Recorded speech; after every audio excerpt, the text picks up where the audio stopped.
તો ચાલો ખેડૂત મિત્રો, કિસાન માહિતીમાં બધા ખેડૂત મિત્રોનું હાર્દિક સ્વાગત છે. જય ગૌ માતા, જય જય ગરવી ગુજરાત. હવે આજે આ તમે જોઈ શકો છો વિડીયોમાં કે આપણે એક નવા ટોપિક સાથે આજે વિડીયો બનાવવાનો છે.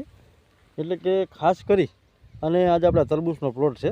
એટલે આ તરબૂચનું જે વાવેતર છે એ મારા જ પ્લોટિંગ છે, મારું જ છે ખુદનું.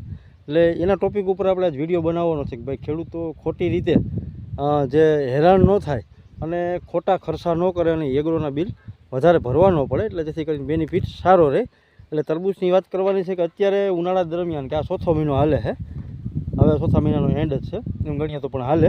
એટલે આજ ખાસ કરીને ચોથા મહિનાની અંદર તરબૂચ ઉનાળાની અંદર વધારે વાવેતર થતું હોય.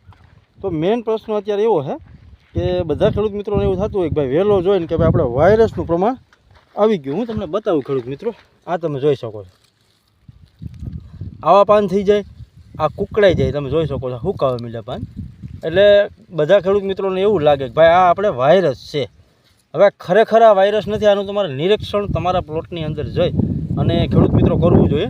નહીંતર પછી આપણે શું થાય કે આપણે એમ થાય કે આ વાયરસ છે, એટલે આપણે ખોટી બીજી દવાઓ છાંટા કરીએ અને આનું પરિણામ આપણે મળે નહીં, ખોટો આપણે ખર્ચો વધી જાય અને પરિણામે આપણે નફાને બદલે નુકસાની ભોગવવી પડે. હવે હું તમને આનું રીઝન બતાવું કે શેના કારણે એવું થયું છે કે તમે જોઈ શકો છો.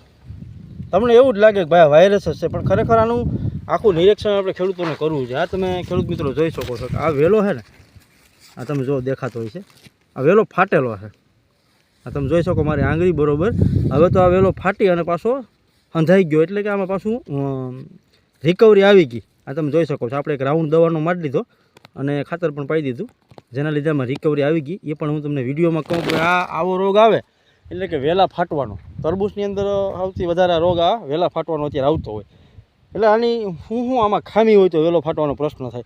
તો તમે જોઈ શકો છો કે મારે આવડા તરબૂચ હજી થયા છે. આ તમે જોઈ શકો છો, નાના નાના નૈયા છે, 100 ગ્રામના 200 ગ્રામના હજી આની તૈયારી છે. એટલે કે હજી 1 મહિનો દિવસ આ પ્લોટિંગ આપણો રહેવાનો છે.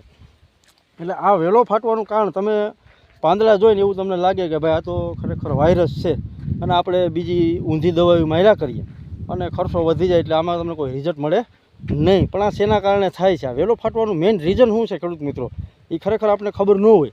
એટલે આપણે વાયરસના ભરોસે અવરી બીજી દવાઓ છાંટા કરીએ અને પરિણામે આપણે કોઈ જાતનું રિઝલ્ટ મળતું ન હોય. એટલે હવે વેલો ફાટવાનું મેઇન રીઝન શું છે? એક તો ખાસ કરી અને કેલ્શિયમ નાઇટ્રેટ અને બોરોનની ખામી હોય. તમે વિચારો કે જ્યારે તમારું તરબૂચ કિલાનું કે 1.5 કિલાનું અથવા તો 500 ગ્રામનું થાય ને, ત્યારે અમુક કાસા તરબૂચ હોય ને ફાટવાની પ્રક્રિયા થતી હોય.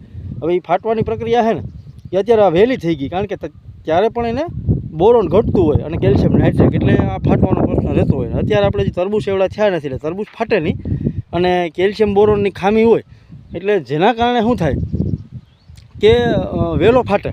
વેલો ફાટે એટલે ત્યાંથી એનો રસ નીકળવાનું ખેડૂત મિત્રો ચાલુ થઈ જાય. એટલે રસ નીકળે એટલે આગળ એને જે એને ટૂંકમાં ખોરાક મળવો જોઈએ વેલાની મળે નહીં, એટલે આગળથી પીરો થઈ જાય, પાંદડા પીરા થવા માંડે અને પછી હુકાવા માંડે. એટલે આપણે એવું લાગે કે આ વાયરસ છે, પણ ખરેખર વાયરસ નથી. ટૂંક સમયમાં આનું આપણે ઈલાજ કરી નાખીએ. આ કોઈ એવો મોટો રોગે નથી કે આનાથી આપણે ડરવું જોઈએ ને આપણો વાળો આખો ફેલ થઈ જાય તરબૂચનો, એવું પણ કાંઈ નથી. કારણ કે આનો શોર્ટની અંદર અને ટૂંક સમયમાં આનો ઈલાજ થઈ જાય છે. અને ટૂંક સમયમાં એ વેલો આપણે મેં તમને બતાવ્યો વિડીયોમાં કે એ હંધાઈ ગયો અને એ વેલો પાછો હાલતો થઈ જાય અને એમાં માલ પણ બંધાઈ જાય તરબૂચનો. એટલે એના માટે આપણે કેલ્શિયમ બોરોન, ખાસ કરીને આપણે માલ નાનો હોય એટલે કેલ્શિયમ નાઇટ્રેટ કે બોરોન આપણે પાતા નથી. જ્યારે આપણે માલ તરબૂચ કિલા 1નું કે અડધા કિલો અથવા 2 કિલોનું થાય ત્યારે આપણે બોરોન આપતા હોય.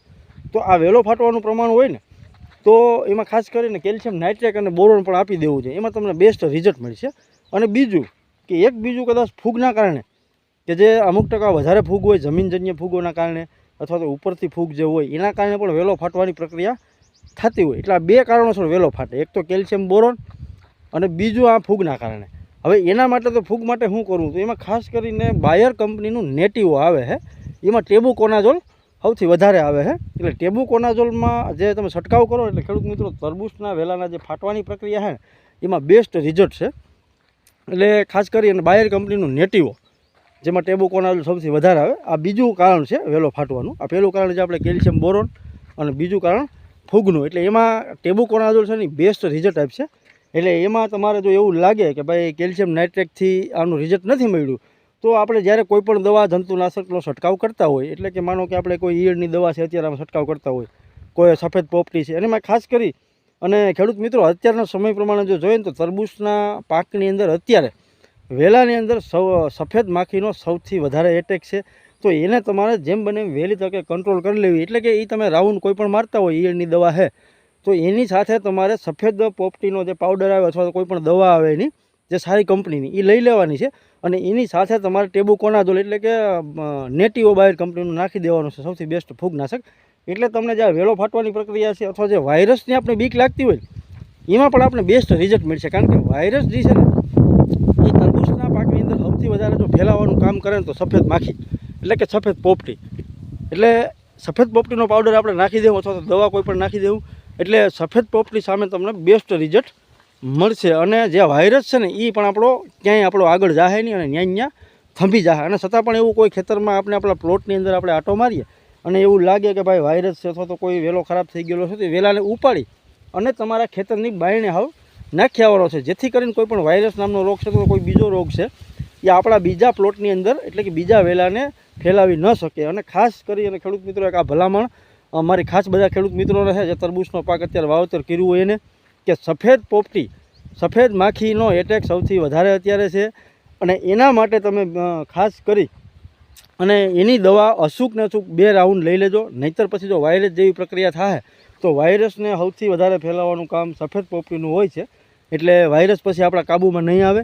એટલે સફેદ પોપટી જો કાબૂમાં આવી જાય ને ખેડૂત મિત્રો તો વાયરસ આપણે નહીવત પ્રમાણમાં હશે ને તો પણ નહીં આવે અને આગળ વધી નહીં શકે. એટલે ખેડૂત મિત્રો આ આપણી આખી માહિતી હતી વેલો ફાટવાની, કઈ રીતે ફાટે છે, કેવી રીતે એનો ઉપાય કરવો, અને બીજું કે જે વાયરસ છે અથવા તો સફેદ પોપટી સામે કેવી રીતે નિયંત્રણ તરબૂચના પાકની અંદર લેવું.